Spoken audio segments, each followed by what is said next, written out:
Johannesburg's roads have taken a pounding with several major storms over the last couple of days. Let's get the latest for you now from Dr. Sean Phillips, who is the head of the city's Roads Agency. Good evening to you, and thank you so much for being with us. Let's just start with what your engineers have found and give us a status update tonight. They've been on the ground assessing damage across the Gauteng road network. What have you found? There wasn't extensive damage to the road network.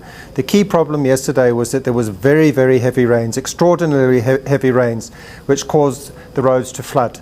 The reason why the roads flooded was because the rain was so extraordinarily heavy in a short period of time that the stormwater drain system simply didn't have the capacity to release the water off the roads quickly.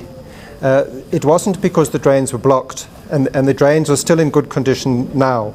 It was just that the drains are designed to carry water from rainfall, the heaviest rainfall that might occur, for example, in a 1 in 5 year period or a 1 in 10 year period. But the rains yesterday were much heavier than that. So it was an extraordinary rainfall event. It didn't do a lot of damage to the infrastructure.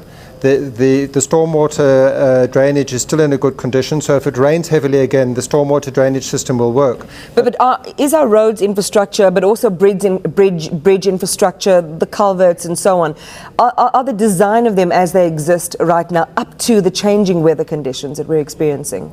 Or does there have to be an upgrade? Does there have to be a change happening?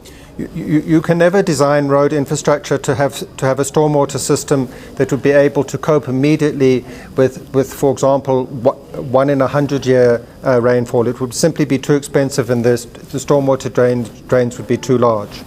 There are some areas of the city where we need to improve the capacity of the stormwater drainage system because it's become very old, and those parts of the city have grown since it was originally built. For example, in the inner city, we need to increase the capacity of the stormwater drainage system.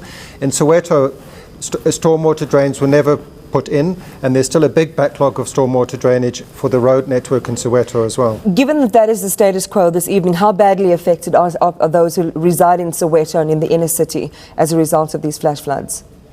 As far as the roads are concerned, in Alexandra there's only one small bridge which has been washed away, so the road infrastructure in Alexandra hasn't been damaged, but it was also subject to flash floods yesterday.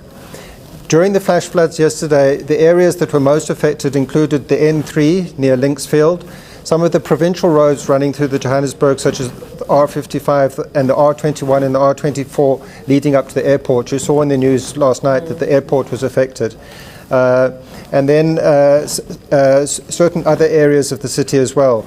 We do have some areas where we have low-level bridges which were flooded yesterday. Some still flooded this morning, so that those roads had to be closed off, such as Witkoppen Road. And we've got a couple of other areas where some of those bridges were damaged, such as, for example, in Baklu, in Bridge Road.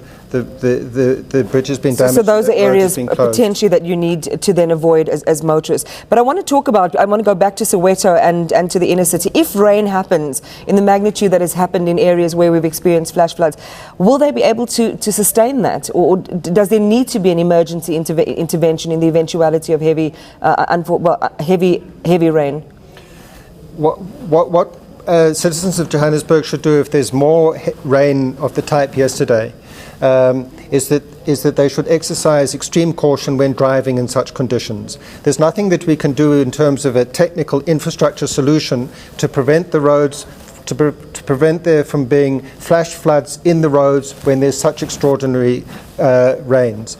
But what motorists should do is that if you're driving when it's raining like that and you see that it's difficult to see the tarmac in front of you, and you can see that the road is completely covered in water and you're not sure how deep it is, don't try and drive through it.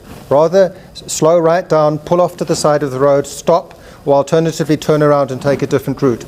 Wait, it's much safer to wait a while. The waters will subside. The stormwater drainage system is working, but it will take time for the water to drain out of the road. Just a final one on motorists chancing, the estimation of what the water levels are. I mean, how much do you need to actually get into serious trouble? It only needs to be a foot or two deep. Only about this deep for the water to start lifting the car off the road, and then you run the risk that your car might float away. So just avoid it altogether. Yes. Thank you very much for talking to us. Appreciate your time this evening. Dr. Sean Phillips from the JRA. Newsnight Weather is next.